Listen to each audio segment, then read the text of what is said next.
afternoon, I'm Justin Corquera. In this world, currently, and previously, problems were much simpler. We could get through small issues with just some deep thought and some problem-solving skills, but as society continues to advance, we will begin to find that operations will continue to get more and more complex. Regular minds will be unable to complete them unattended. Normal machinery such as calculators won't cut it due to the necessary human touch, which will end up much too slow. Therefore, artificial intelligence at multiple levels will be necessary for the continued advancement of human civilization. Despite what Hollywood portrays, human intelligence is also safe and loyal, given the necessary precautions. Therefore, my points are, artificial intelligence is necessary for continued advancement, and it is safe to use.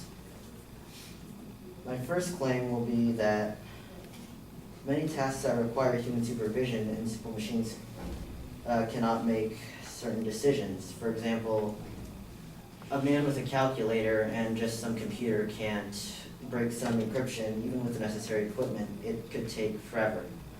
Encryption regarding security or complex algorithms. And artificial intelligence will have the knowledge and the problem-solving skills in order to solve that problem. A conscious artificial intelligence that can sort through massive information quickly trumps a normal computer and a normal human, allowing for easier handling of objectives and possibly safer objectives. For example, computer scientist Jerry Kaplan states, "I think when you look at a broader picture, you have to recognize that we may be able to reduce the amount of carnage on our highways by 80 to 90% by using smart cars." For example, Google smart cars has a fleet of 23, all of which are driven by an artificial intelligence. There is a human inside of the car, but they are not manually driving the car. There have been a few accidents, but Google has claimed that all of those accidents are due to the other human driver ramming into them or something like that.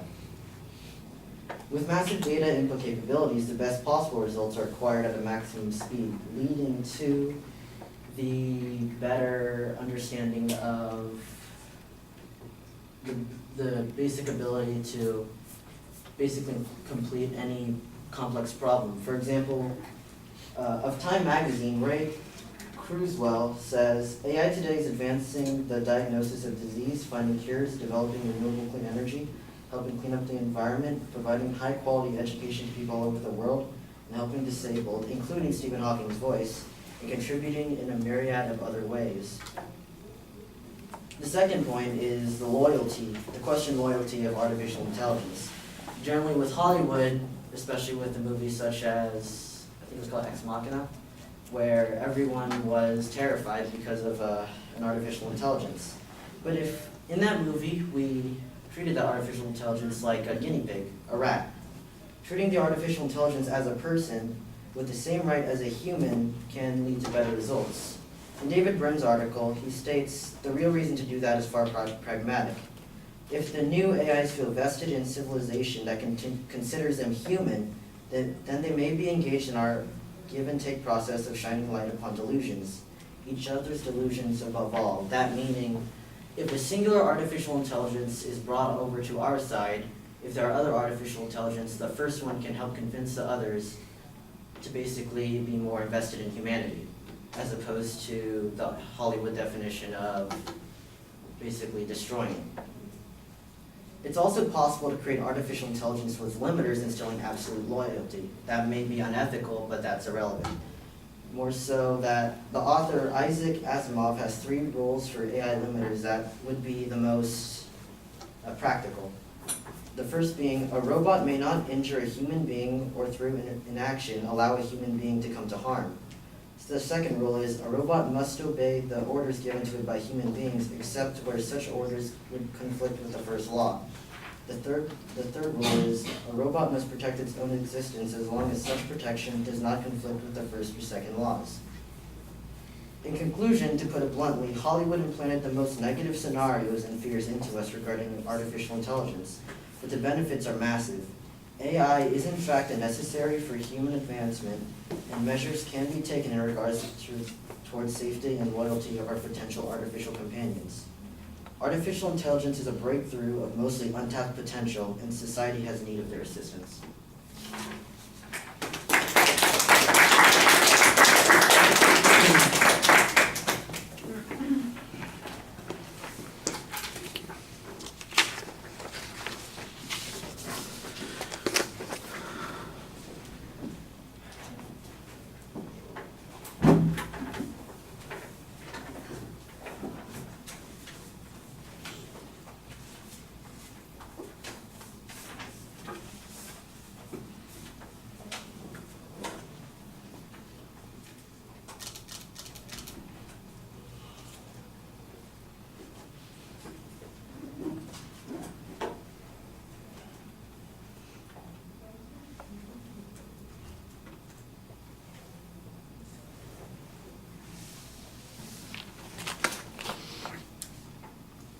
All right, the proposition's clearly identified, but it's bifurcated into two parts, so I think you want to be careful about that. That really should be the preview of the speech, and you need a more general covering term for your proposition. And then you don't really have a preview, like I said, except for the fact that you've got the divided proposition. So I think that's a little bit problematic. In the body of the speech, though, you do signpost a couple of times the things that you're talking about. They're not necessarily numerically signposted, and there are a couple of places where I think some of the subpoints fit better with other parts, and that would be, like I said, if there was a clearer structure, I think that would help, because you're very dependent on kind of these esoteric examples that you describe. Some of them are probably realistic. Some of them are based on the science fiction kind of stuff that's going on there.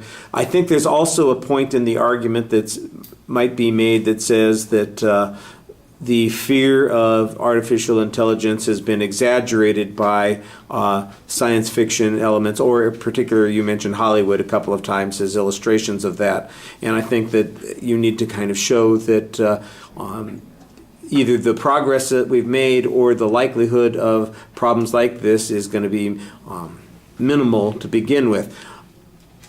On the other hand, in one of the places where you're quoting somebody, David Brin, for instance, it basically comes down to we need to convince the artificial intelligence that they should be on our side, we should be on their side, and that it's all on this side, which makes it sound like there are in fact going to be sides, which seems to feed into the very fear and paranoia that people have about this kind of thing. So I think it's kind of stayed at a very speculative level at this point. Ultimately, if I was summarizing your argument, it comes down to the notion that we need AI and that it can actually be relatively safe, or that we can make it safe. And I think that the fact that we need it, you could do a little bit more to develop that particular point. I don't think that's really the controversial part.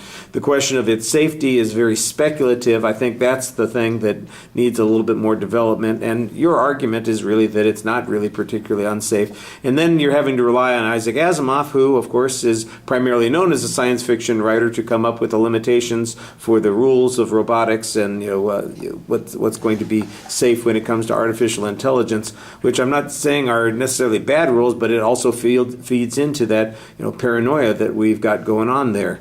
The examples, I think, need to be developed a little bit more. You had a couple of good quotes that I thought that you used to talk about the idea of artificial intelligence, but we're again dealing with some speculative material at this point. I think you do a nice job speaking to the audience, and I think that's helpful. It's a lot more convincing when we're listening to you. All right, thank you.